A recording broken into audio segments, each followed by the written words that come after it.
Hello, this is Sabrina Alery with a video tutorial for Clearsnap, and today we're going to be using the Colorbox Spritzers, archival dye ink sprays, and our art screens, stencils, to be creating some watercolor journaling covers. Let's get started. So I have my sheet of watercolor paper here taped down to a cardboard base. That's just going to allow the paper to dry fully without any warping. And I'm working with our Blizzard art screen, which has some great snowflake shapes on there. So we're going to mix up several shades of the Spritzers archival dye ink sprays. I'm mixing up several shades because I'm not really sure what I'm going to work with. I find that handy when you're not planning. So just use the straw insert to apply a few drops on your watercolor palette and then add just a touch of water with your brush. That's plenty, but if you want a more intense color, you can use the spray ink right out of the bottle without adding any water. So I just want to use my smaller brush here to apply a thin coat of water to my stencil design. The water is going to help my color flow, and I can get a little bit more of that messy, artsy look by adding water first. So we're just going to begin by applying my first color to the paper. The colors that I ended up working with today were Pinkalicious, Frosted Plum, Pumpkin Pie, Lemon Drop, Glacier Lake, Mermaid, and Grasshopper Green. So I just like to add my first color all around where I think I'm going to need it. And by having a drier and a wetter brush, I can get a more intense color, a darker color. The water from the color in the first water that we applied is going to seep just a tiny bit underneath that stencil. And so I'm going to be able to get that messy watercolor effect in some areas, and by using a drier brush and working on some of the areas that are drier, I can get a more defined look with the shape from the stencil. Excuse me. And I really like just mixing those two shades. Now, of course, you can add one color per image, but I think you get a pretty effect when you add several colors, sort of a tie-dyed effect.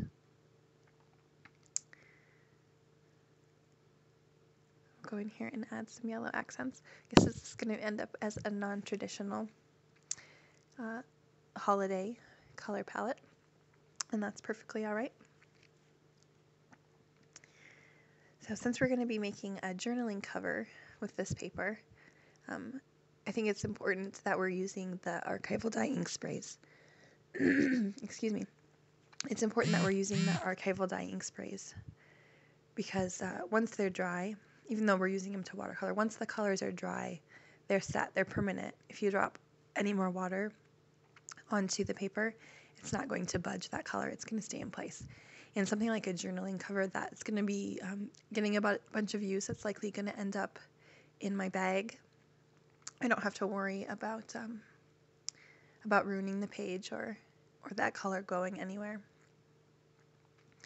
So when you're happy with what you've got, pull that stencil off, dry the water off from there, and then you can reposition it on the bottom section of the page.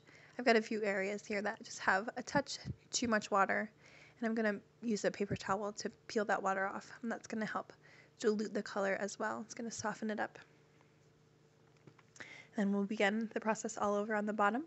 Give that about 10 minutes or so to dry, and then we can position that stencil back on top. I'm using the Simple Dots rollograph here to apply just a polka dot pattern with our black pigment ink.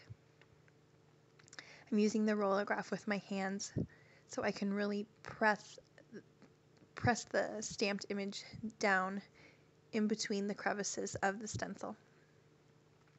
We'll add a bit of shimmer and definition with our smooch spritz in silver foil.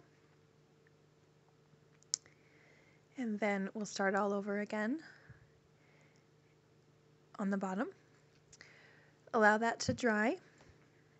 And then I'm just using a 5x7 cardboard base here to give some heft to my journaling cover. You can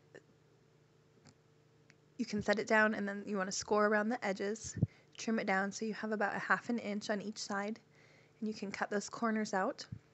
I'm positioning some glue, some heavy duty paper glue along the outsides, and I'm just going to press that down. My watercolor paper is it's a heavier weight, so to keep all of that in place, I'm using some binder clips to help that glue adhere and to keep those edges from popping up. So we don't have the cardboard showing. I'm just using a sheet of solid gray cardstock here. I've got glue around the edges, in the center.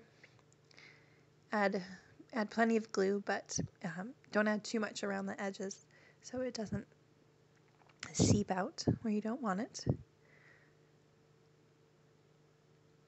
We'll position that around the back side. And then I'm going to add even more binder clips to help keep that cardstock in place. We'll allow it to dry, give it several hours, depending on the type of adhesive you're using. And then that way you can be certain that the cover will dry and none of those edges will pop up later.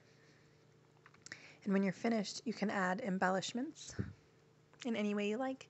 Thank you so much for joining me today. For more ideas and inspiration, please visit www.clearsnap.com.